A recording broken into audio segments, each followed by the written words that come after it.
Welcome to Work from the Inside Out, a podcast that highlights real-life stories, practical strategies, and best practices for transitioning your career from unhappiness and dissatisfaction to fulfillment, meaning, and joy.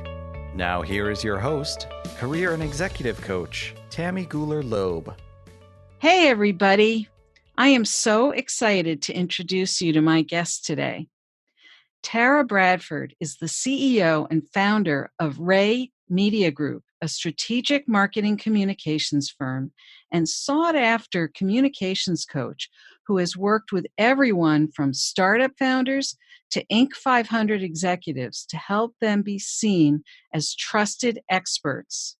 She helps leaders communicate more effectively both online and offline so they can maintain their incredible reputations, stay top of mind for their ideal clients, and improve their bottom line. She lives in New York City, where she strives to connect with at least one new person every day, even as an introvert. Welcome, Tara. Thank you, Tammy. I'm so excited to be here. I am so excited to have you. Thank you for joining me here from your office in New York City. And the minute I heard about your background, I just jumped on it and said, I've got to have this person on the podcast because you have such an interesting background in terms of, starting your career in nursing and then going into PR and publicity and communication. So I know I just divulged the earlier part, but tell us about your earlier years and then how you kind of moved into where you are now. I want our listeners to learn from your story. Absolutely. It's a question I get all the time. So you didn't spoil anything. Okay.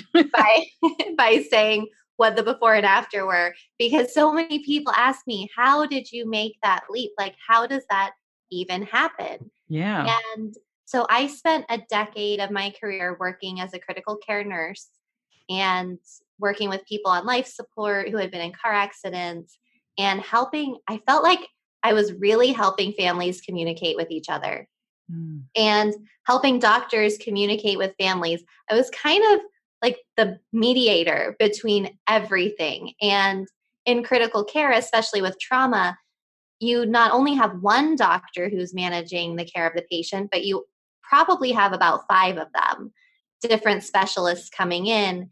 And so I got really good at bridging gaps in communication between people and taking what was really technical and turning it into language that people could understand, and then working with people who were really vulnerable and stressed out and in crisis mode and helping them figure out what questions to ask the doctors based on what was meaningful to them.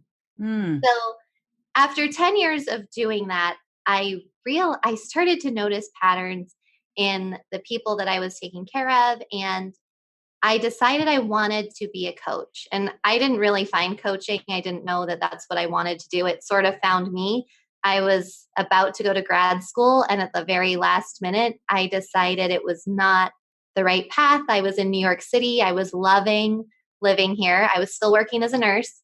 I was still going to school to do something related to nursing. And I met someone at dinner. I was sitting at dinner by myself, which is something I never would have done before I moved to New York City, but I feel like I've been a lot more brave since I got here.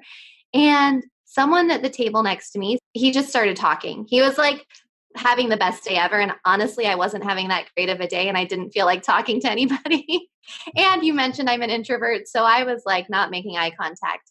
But he started talking to me and we ended up having a really great conversation about doing what you love and doing what comes naturally to you and making it easy. It's meant to be easy. And that was the best advice he could have given me because my entire career had been hard. I decided to become a nurse, which science classes were always easy for me. But then I went into critical care, which was the hardest nursing job I could have taken. And at one point, I was helping run a surgery center as the director of nursing. And I just want to just interject that this was all back in Seattle. You're originally from Yes. Seattle, is that right? Yes. Most of Yeah, my career was spent in Seattle. right. And when you started in nursing, did you think of the nursing role as being the person who was kind of the liaison and the interpreter? I mean, most people I know who went into nursing, or I think the way we think of nurses is that they're these people who really enjoy being that nurturing, hands-on, caring person.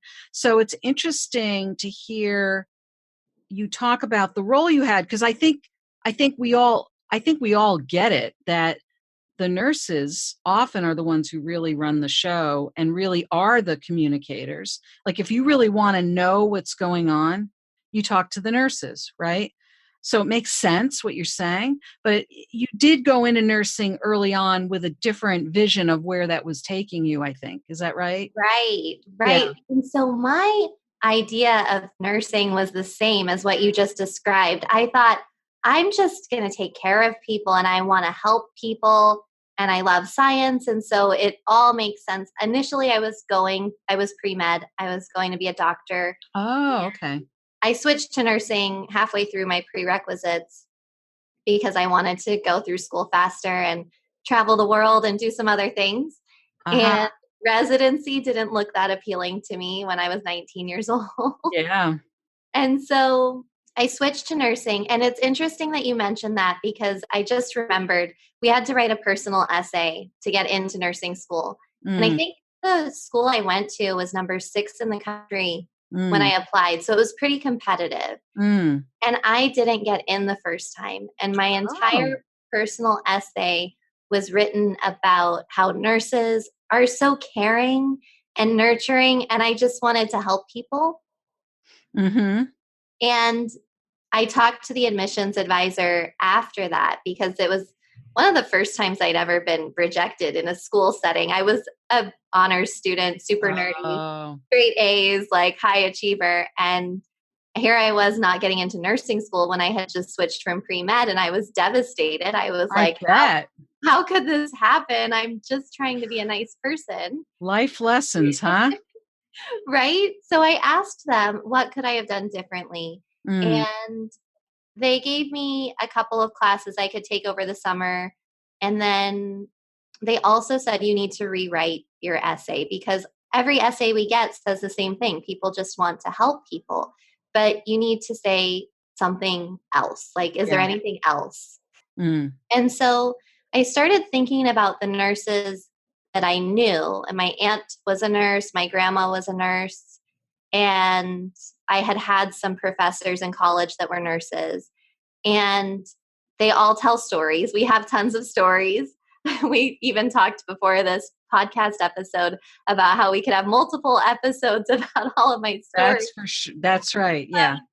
And so the stories really were about being an advocate and being able Mm. to adapt to lots of different situations. And the nurses that I knew had never stayed in one place their entire career. Some had gone from pediatrics to working with adults or surgery to working with cardiology. Like they jumped around a lot. And so I thought, well, I'll never be bored. I'll always be learning. And I wanted to be a lifelong student. And so Mm. my new essay was about achievement and being a pioneer in the industry and wanting to change the way we do things and make it better for everyone and learn a lot along the way. Mm. So that worked. That worked. So, how did you end up from going from Seattle to New York? So that was about 10 years later, right? Yeah, so I've been in New York for 3 years now. Mhm. And I initially came to the East Coast because I was going to become a nurse anesthetist. So Mm. the, the desire to be a doctor was still there. And anesthesiology was always really interesting to me, working with a lot of surgical patients. Mm. And so while I was responsible for a lot of the translating and communication, I was also responsible for managing all of the machines and equipment that were keeping someone alive. So juggling those two things at the same time. And I liked both. And the career path for nursing to advance was either management or a master's degree in something else, becoming a nurse practitioner or a nurse anesthetist. So I thought maybe I'll go back to school because I have 40 more years or 50 more years of work till I can retire. And I can't imagine doing the same thing for that entire amount of time. Yeah. So I know you applied to a program, and I guess from what I understand, applying for a nurse anesthesia program is also a highly competitive field. There aren't that many programs out there, and you applied to a program at Georgetown. You got in, but you decided to spend a little time in New York City before you were going to head down to the Washington, D.C. area. Is that right? That's right. And the first time I applied to nurse anesthesia school, I didn't get in. And oh, wow. And I had only applied to one school. So then I started applying to more schools. Georgetown was the second school I applied to. And you're right, it was really competitive. I did get in, and I had 6 months before the program was starting. So I thought maybe I'll just live like I have 6 months to live, because when I go to school, I'll be there for 2.5 years. I'm taking out student loans, and then I'm going to have to pay back those student loans. I don't know where I'm going to get a job when I graduate. And so I thought, well, now's my chance to do everything I want to do before I have to dedicate my life to school for the next couple of years, and then maybe get a job where the government will help me pay back my student loan. Right. And in like some rural area that I don't want to live for 5 years. Right. And then I'll do what I want to do. And I had this all mapped out. Which is crazy to say right now, but at the time I thought it made so much sense. Sure. I was like, this is super smart. Yeah. And then I thought about it and I was like, why am I going to make myself really unhappy so I can be happy? Why not be happy right now? What a brilliant idea. And I think what you said was that the decision you made to not go to Georgetown, you were already in New York by the time you made that decision. Right. So I think that being in New York had some influence on that, or was it that conversation with the gentleman in the restaurant that night? Was that like a pivot point, or was it something that was sort of underlying, that was kind of gnawing away at you, and you finally hit that point where you said, why am I doing this? I love the underlying subtleties of things that are happening behind the scenes that we ignore. And Oprah talks about it like a whisper. Yes. There was this whisper. So I came to New York. I was telling myself, I'm going to have a blast. I know 2 people here on Facebook, and I'm going to make friends. I'll figure it out. I'm just going to live like it's the best time of my life. And I traveled. I went away every weekend. I visited friends. I did silly things like ride the subway from the southernmost point of Manhattan to the northernmost point just to see how long it would take.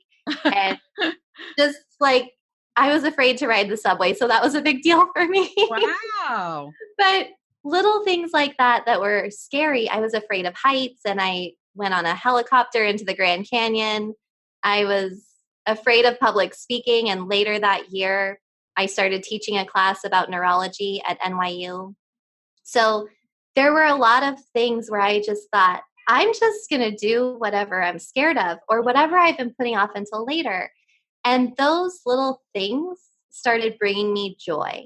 And other people started noticing that I was really happy. Like before, I was happy and I smiled and I was friendly and got along with people, but they're like, you're like really happy. Wow. What are you doing differently? You have to tell everyone. And that was one of those whispers that I didn't realize that I had changed. Yeah. And then the conversation at dinner that was like, it's supposed to be easy.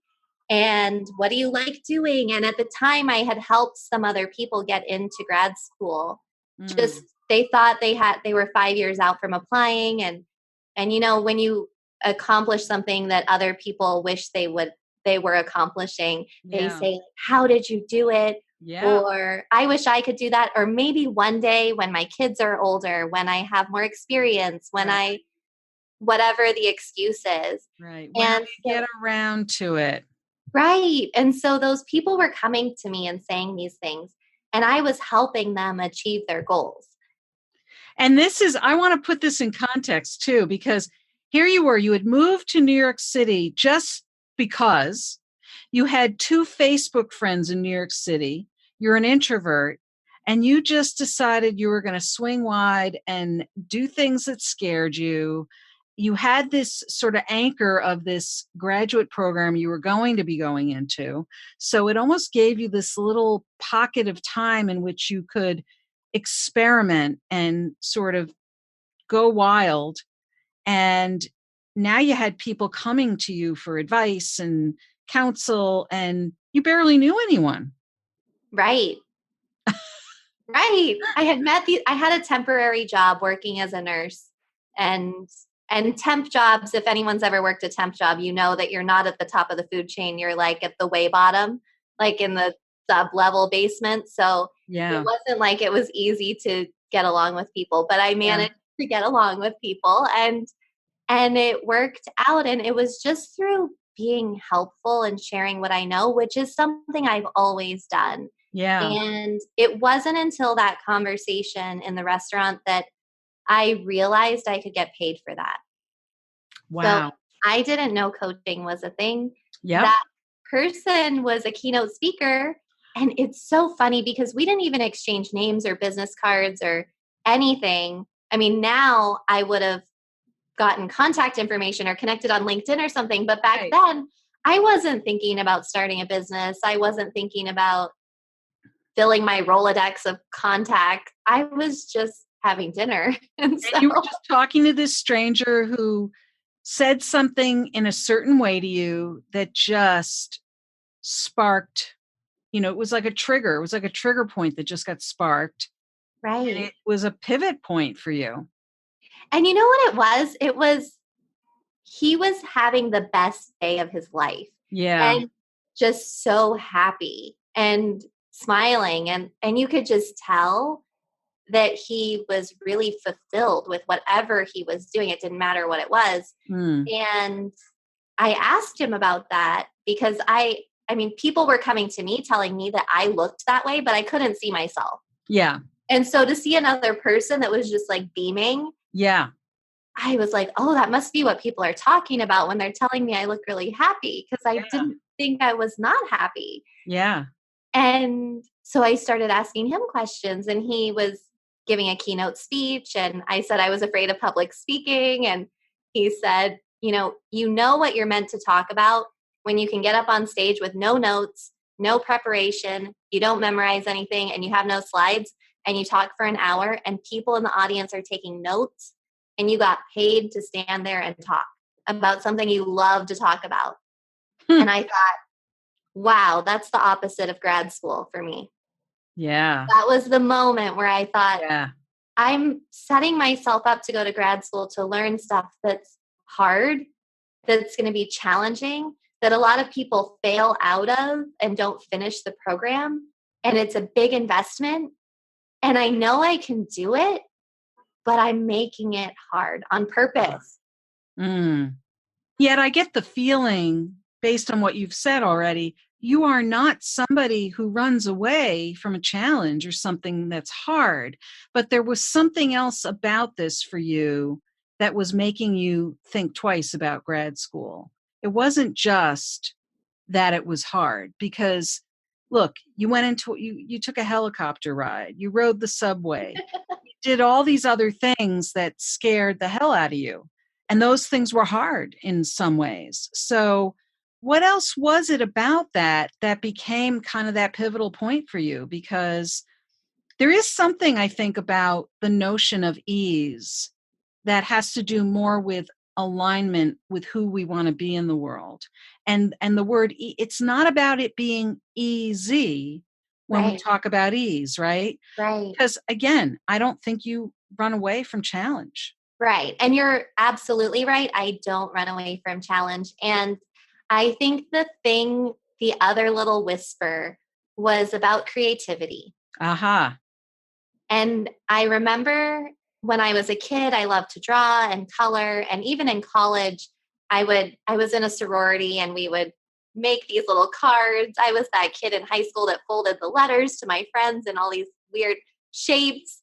It just everything creative is fun for me. And when I went into nursing, it's not a creative field. I think the most creative thing I ever did was tape some popsicle sticks and a plastic fork together and made a back scratcher for somebody. Back was itchy. And I got a thank you card for that. That's probably as creative as I got. So it wasn't really creative for me. And it's gotten less creative in that field, and reasonably so. I mean, now there's checklists and processes and a lot more protocols, and it's gotten very strict to try to eliminate errors. But it takes away the creative energy that goes into really caring for somebody and listening to what they need help with. Right. Because the back scratcher was not ordered by a doctor. That was just something that their back was itchy. They didn't even ask me if I had a back scratcher. I just made it. But to go back to creativity, Yeah. a year before I moved to New York, I started a YouTube channel. And it was around the time that Facebook Live had just started. And I started putting video content out there. And I was doing makeup tutorials for women because I had so many friends asking me how I do my makeup. Oh. And I started making videos. I was mortified. For the first 6 months, I didn't speak on video. I typed in subtitles and I was like a mime. And I played music. It was before they had the copyright software on Facebook that like shut down your videos because of your copyrighted music. And I just would teach how to put makeup on. And after about 6 months, I started getting messages from women telling me that their husbands were looking at them differently because they knew what color lipstick to wear and they started wearing it, and they've been married for 10 years and had 3 kids, and they thought the spark was never going to come back into their marriage, and it was back. And then I started talking on the videos. I started telling stories. And when I moved to New York, I started talking about what I was doing in New York while I was doing my makeup. And women loved it. And they were just sending me tons of messages telling me how much more confident they were. And I had never set the intention to help people feel confident. Yeah. Just answering questions that my friends had about makeup. And I was doing some affiliate marketing and getting a little bit of money on the side doing it. But it was more about the creative energy that went into marketing and recording the video and editing and doing the captions and creating logos and things like that, that really was fun for me. Yeah, it sounded like it started as something that was just kind of something you did because your friends asked you to. And it was easy, wasn't it? It was so easy. And it was terrifying. I was terrified to be on video. I'm that person who was like, I can't even listen to my own recording on a voicemail because I hate the sound of my voice on recording. And I was getting messages that like, your voice is so soft and soothing and nice and things like that. And so I was like, maybe this is all in my head. And it's funny that this is coming up because when I left that dinner that night, when I heard that message, it's meant to come to you easily. Yeah. I called my dad and I said, Dad, this is going to sound crazy, but I think I'm going to stay in New York and make money on YouTube. That's what I thought I was going to do. And that's not what ended up happening, but he was supportive. And that wasn't quite what you were expecting his response to be, right?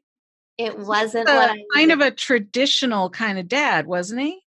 Yeah. So when I was in high school, I remember my parents told me, you should be a doctor or a lawyer or go to college, get a good job.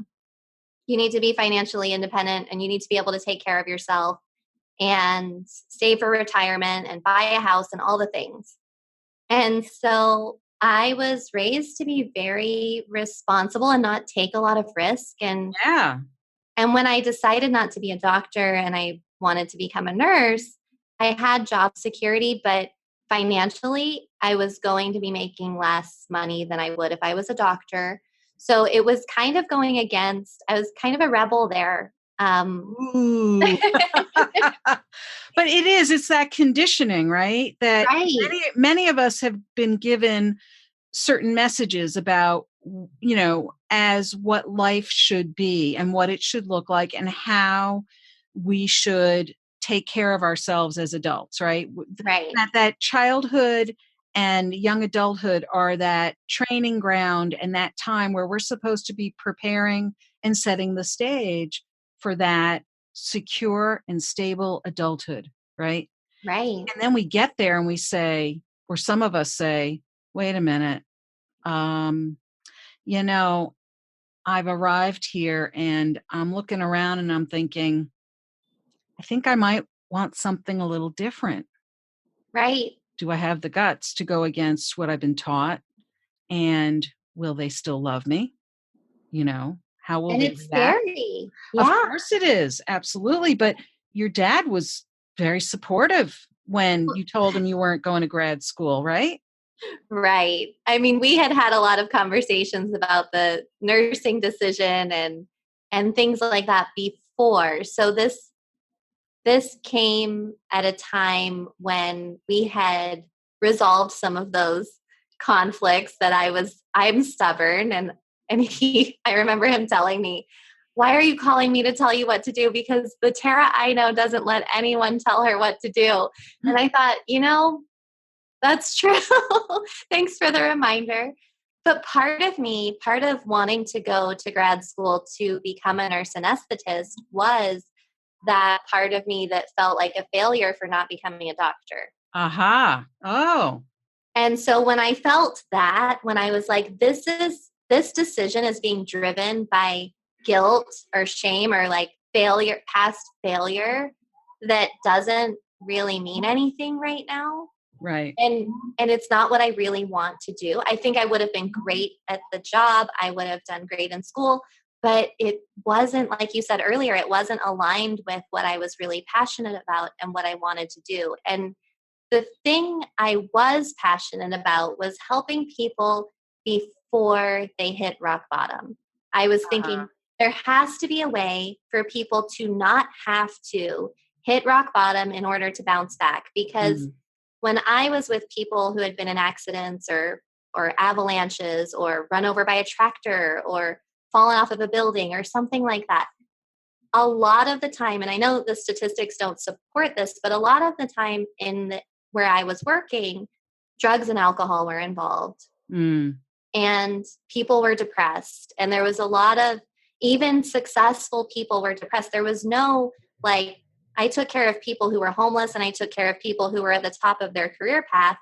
And people had those whispers that they ignored, and then they ended up in these situations. And I'm not saying they asked for it or that they did it on purpose, because a lot of these things were accidents. But I was thinking, how could this have been prevented? Is there something that we can do so we don't have to hit rock bottom in order to bounce back? And this most surprising thing for me was receiving thank you cards from people who had been in accidents, who had to learn to walk again or had lost some of their memory or something like that. And they still thanked me and told me that they were so grateful.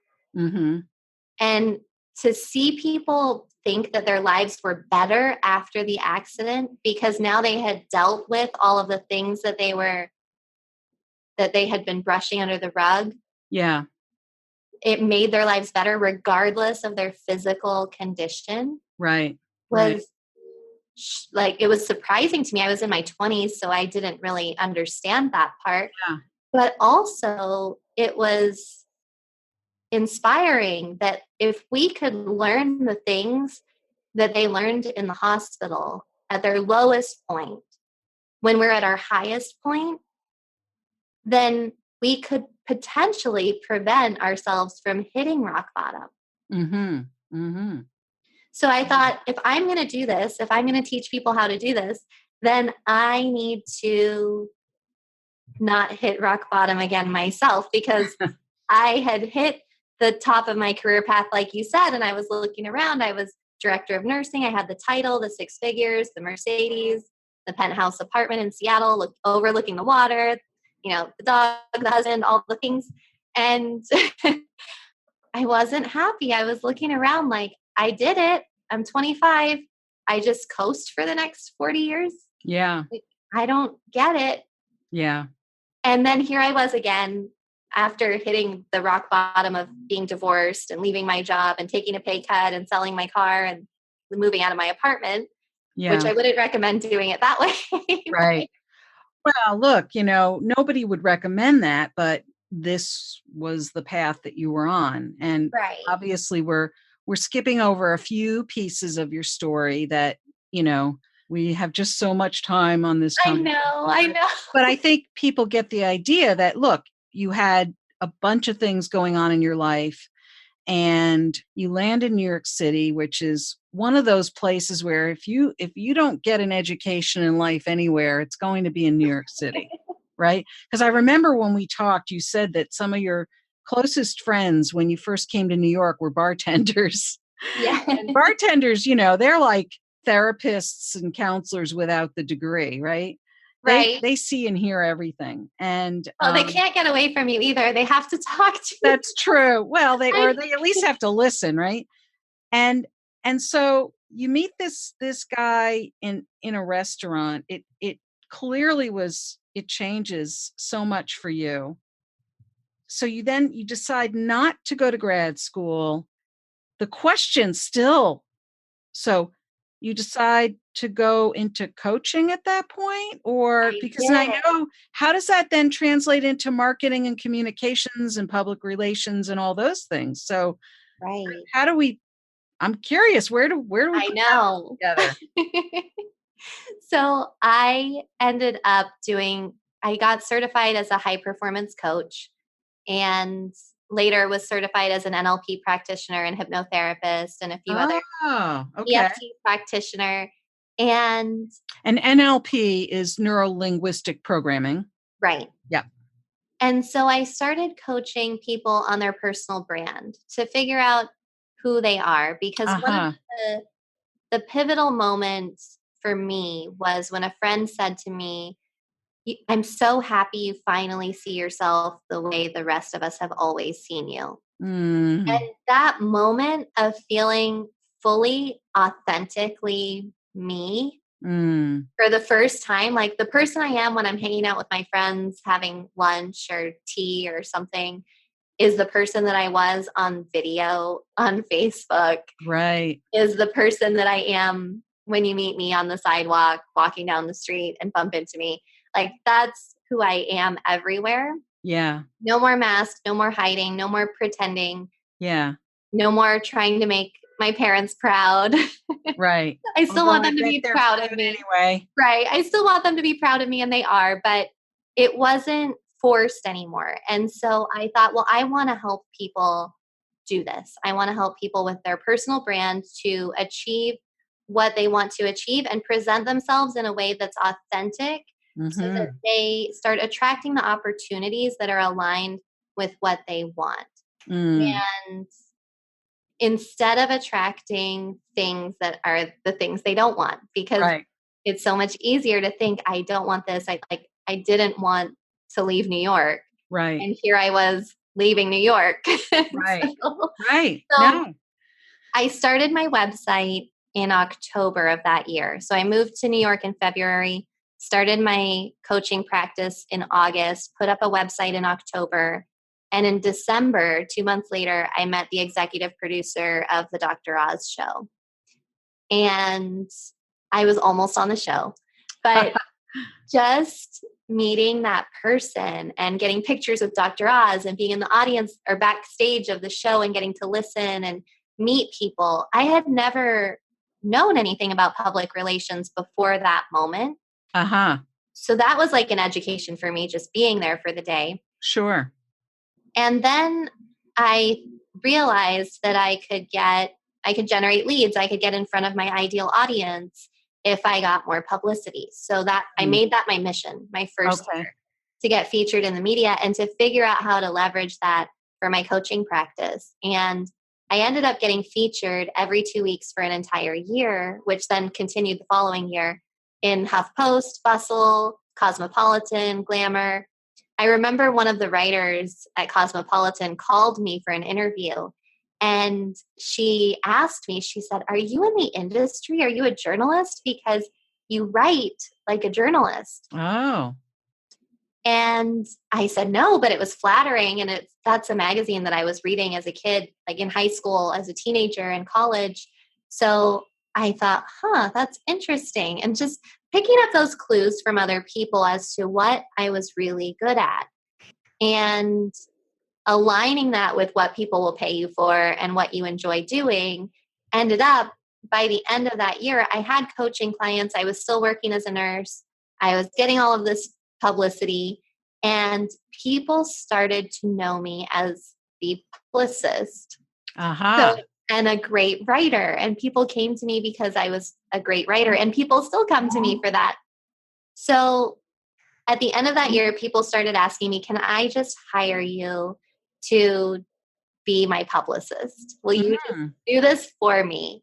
And I started teaching workshops on how to be your own publicist. And when I say publicist, it doesn't have to be like Oprah releasing her cookbook and being on Good Morning America and the Today Show and everywhere in a week. Right.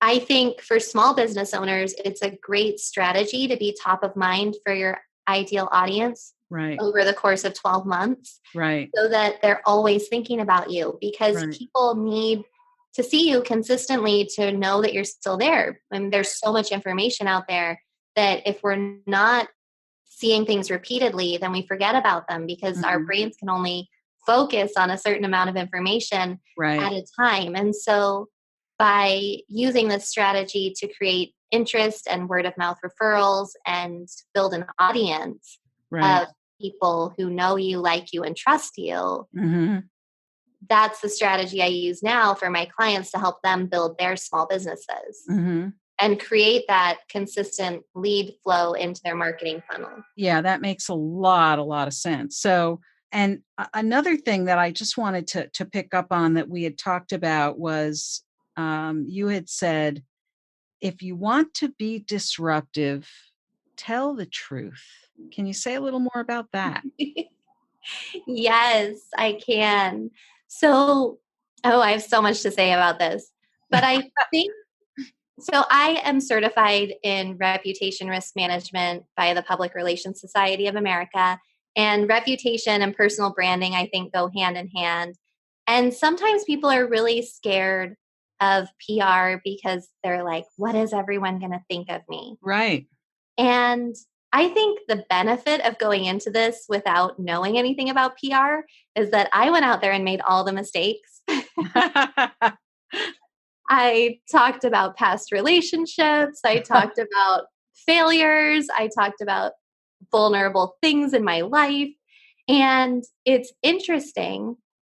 People actually appreciated me more and liked me more and trusted me more because I was honest about what was going on. And the stories I was telling actually made them feel something and resonated with them and gave them hope that they could change their lives as well. And so I think there's so much noise out there, and there's so many people doing the same things. It's really hard to have an original idea or a unique idea, or to do something that nobody's ever done before.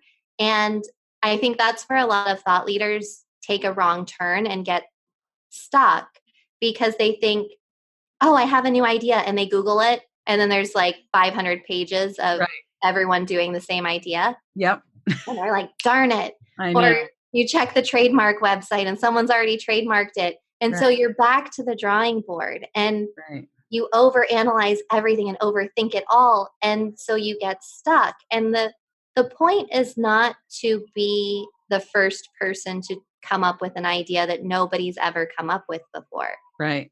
It's more about telling it from your perspective Right. so that you can speak to the person who needs to hear that. And Mm-hmm. the downside of having all of this information on the internet is that you don't know if that information was meant for you.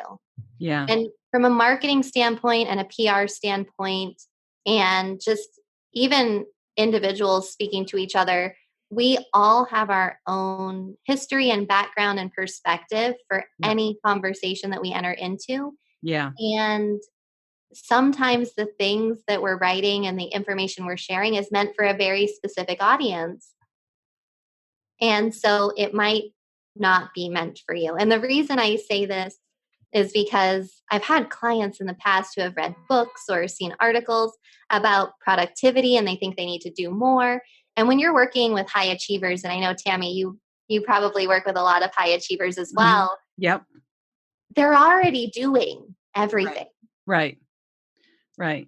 And so doing more, adding more to your plate is not the solution. Right. And so to read something that says you need to do more and time block more and work on the weekends and wake up earlier and stay up later is not, that's like a recipe for burnout. Right. I know I've segued from telling the truth to filtering information, but I think when we're more honest and less generic, Mm-hmm. we're going to speak directly to that person who needs to hear us. And when you try to blend in and sound like everyone else because that's working for them or it looks like it's working for them, it doesn't mean it's going to work for you. Right. That also ties in with the theme around ease that we were talking about earlier. And I think we do tend to make things harder on ourselves than we need to most of the time, right? So, Tara, we're going to wrap up in a minute, but I'm curious, so you've had lots of practice at transitions and making changes and making decisions. What would be a key piece of advice you might give to someone else who's considering making some kind of change or transition in their professional life? I think the biggest thing for me was looking at how I was defining who I was. Mm-hmm. When I left nursing, it was really hard for me because I defined myself as a nurse. Mm-hmm. When people said, "What do you do?" I said I am a nurse. Like those Right. words, I am. Right. Whatever comes after that, when you're talking about yourself, pay attention Yeah. because that's who you're defining yourself as. Right. Yeah. We often do that, don't we? Right. And now I say I'm Tara. Yeah. I was just going to ask you, what do you say now? But now I know. But when I left nursing, it was really scary. Yeah. Yeah. It was scary because I thought, who am I if I'm not responsible for saving someone else's life? Yeah. What meaning do I have in the world if I'm not doing that?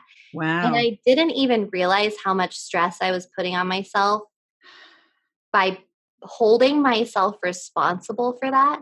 Yeah. When I knew, actually just held my breath for a second when you said that. Like, how responsible are you for saving someone else's life? And,